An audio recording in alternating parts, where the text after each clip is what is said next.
Jo estet Kivano Kuchvaj. Jo? Boy, what I wouldn't give to be walking the Karut tonight, you know? If I were walking the Karut tonight in Budapest, I'd probably have it at about this time of night, 9 o'clock or whatever it is, 8:30. I'd probably have a an M&M McFlurry in my hand from McDonald's, which would have set me back about 450 forint or something like that. So anyway, I usually do these videos in the morning, and I'm not turning over a new leaf. Okay, I'm not going to start doing videos at nighttime. I've just been so caught up in my work. This morning I woke up at, I don't know, must have been 4:30, 5 o'clock or something like that, and I was sitting down at the computer at 5 and working till the better part of 10. And then I ran up to the store to get my prescription for sleeping pills filled for my flight on Thursday, and and that's about it. And then I came back and I just started working again, and I went to the jacuzzi and I swam in the pool and all that kind of stuff. So it wasn't all work today, but nonetheless, these last several days I've just been putting in 8, 10, 12 hour days, and not always not always motivated to do the video first thing in the morning. So I know some of you out there,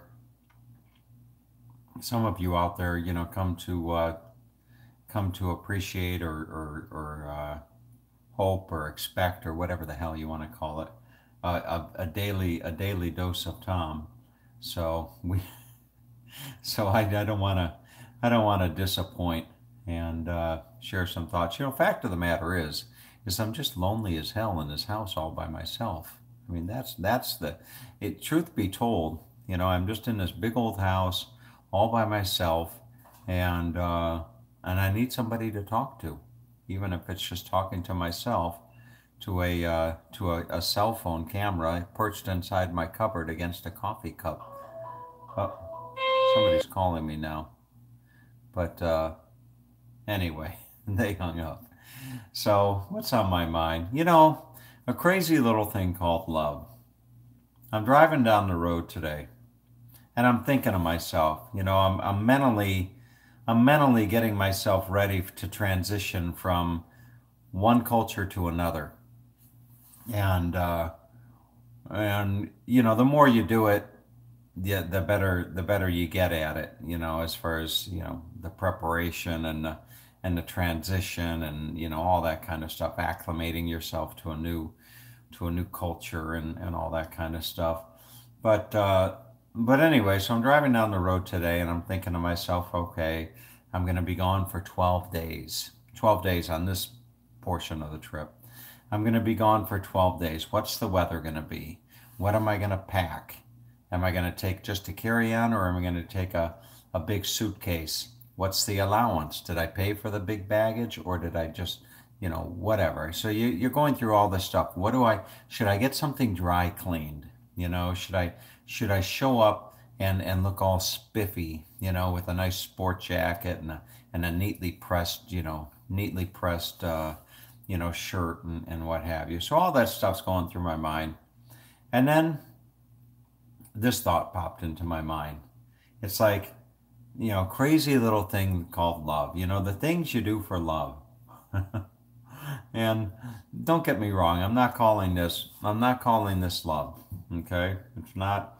I'm not calling this love, but fact of the matter is that I'm going over there to, well, I'm going over there to see a woman is what I'm doing. I'm going over there to see a woman.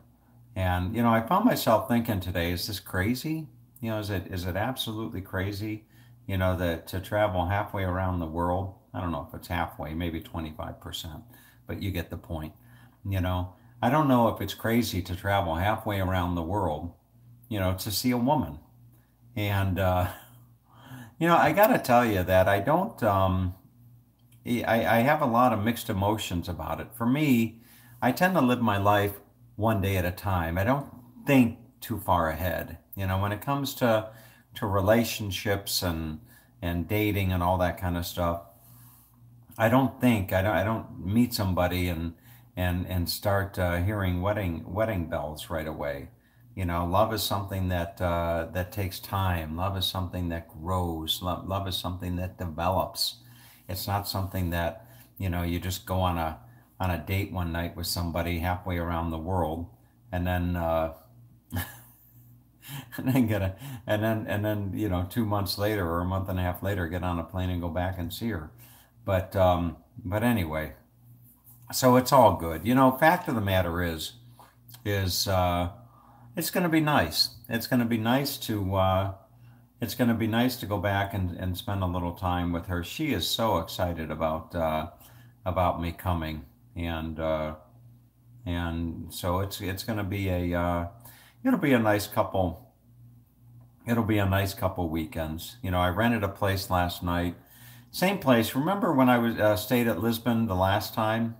Those of you that followed me on that trip, remember? And there was a rooster somewhere off in the distance, and what have you. Well, I rented an apartment in the same building. It's a good spot. I used my miles for it.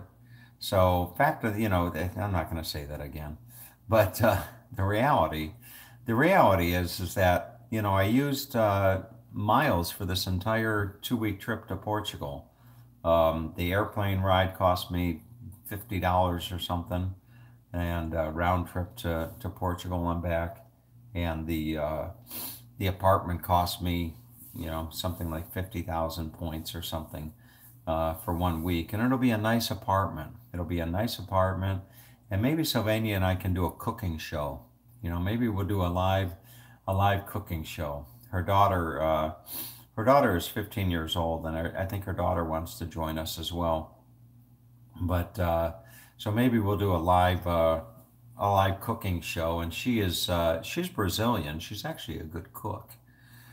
She's a pastry. I don't know if a pastry chef or something like that. But anyway, yeah. Anyway, so as I was driving along, I was trying to think of what was the craziest thing that I ever did for love, and I remember something that came to my mind was years ago.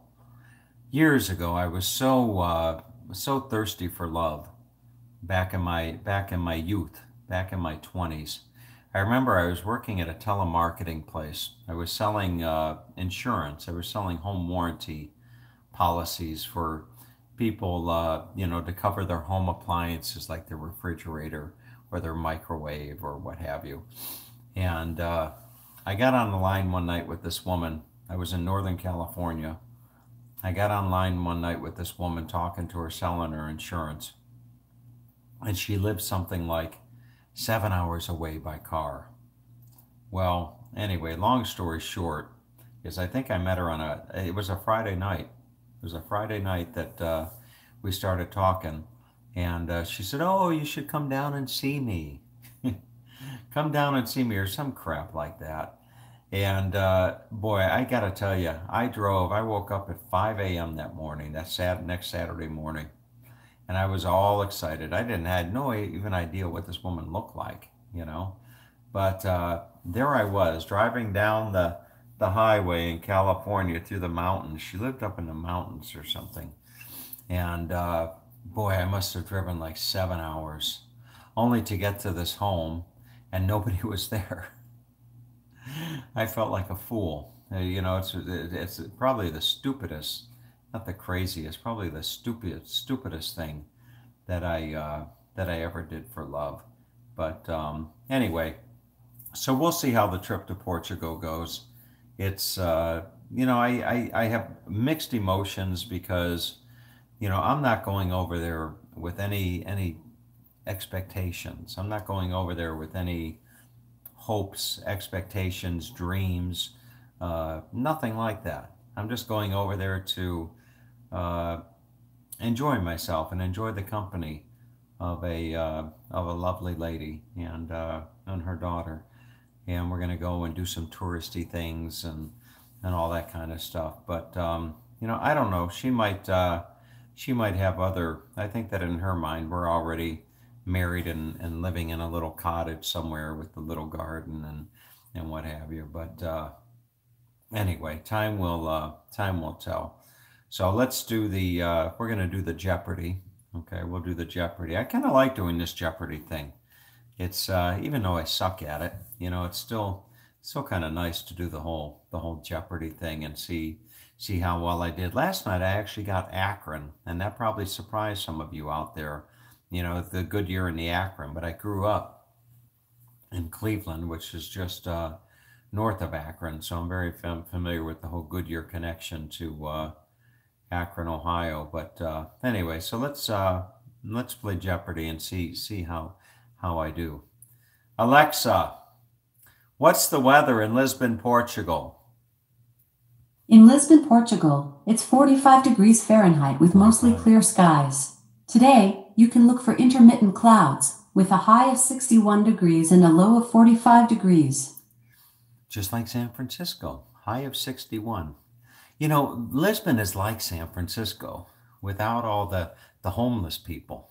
You go to San Francisco and it's just homeless people everywhere. They actually give out maps in San Francisco to tourists to show you the areas to avoid where there's a lot of human defecation. That's your 50-cent word for the day, defecation. But anyway, Lisbon's actually a pretty cool little place. So there was another thing I wanted to ask her. Alexa, what is the meaning of love? The Dalai Lama says love is absence of judgment. Ooh, absence of judgment. I like that. Alexa, what is the meaning of love? A French philosopher once said, in love, one and one are one. In love, one and one are one. Okay, anyway. Alexa, let's play Jeopardy. This is Jeopardy! Thanks, Johnny, and welcome, players. The first category is TV, who played them? Name the actor and comment to both characters. Sarah Reeves on Party of Five and Melinda Gordon on Ghost Whisperer. I don't know. The correct response was, who is Jennifer Love Hewitt? The next category is History of the English-speaking peoples. In the 1840s, a water mold caused the failure of potato crops in this country, leaving many laborers hungry. What is Ireland? That's right. The third category is I got it, Harry. From B to C. The response starts with B and ends with C. This adjective meaning related to the treatment of obesity is used to describe lap band surgery. Repeat, please. Again, the category is from B to C. This adjective meaning related to the treatment of obesity is used to describe lap band surgery. I don't know. The correct response was, what is bariatric? The next category is to know that? The 10 plagues of Egypt. In the second plague, the river brought forth these creatures abundantly. What are eels? Sorry, the correct response was, what are frogs? Frogs. The next category is far out, man. The majority of asteroids are found in a belt between the orbits of these two planets.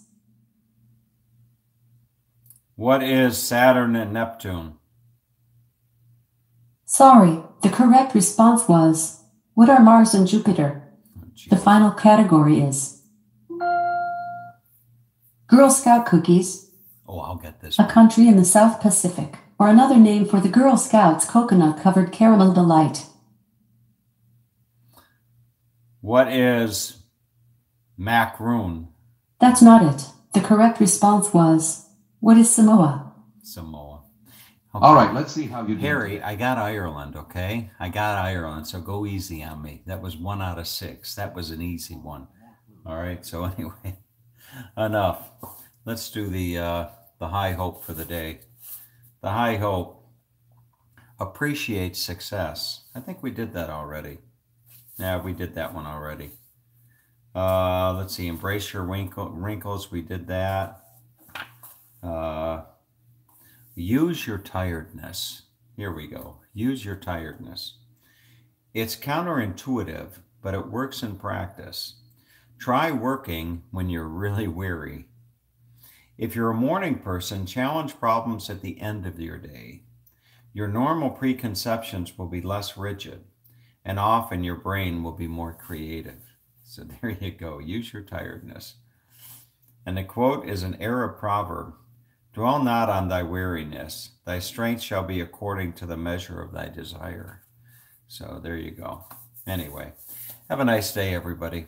As my dad would say, I love you all. And I think my dad would be having ice cream right about now if he were here. You know, he'd be upstairs with all of his books on the bed, and I'd be taking him up his ice cream. So anyway.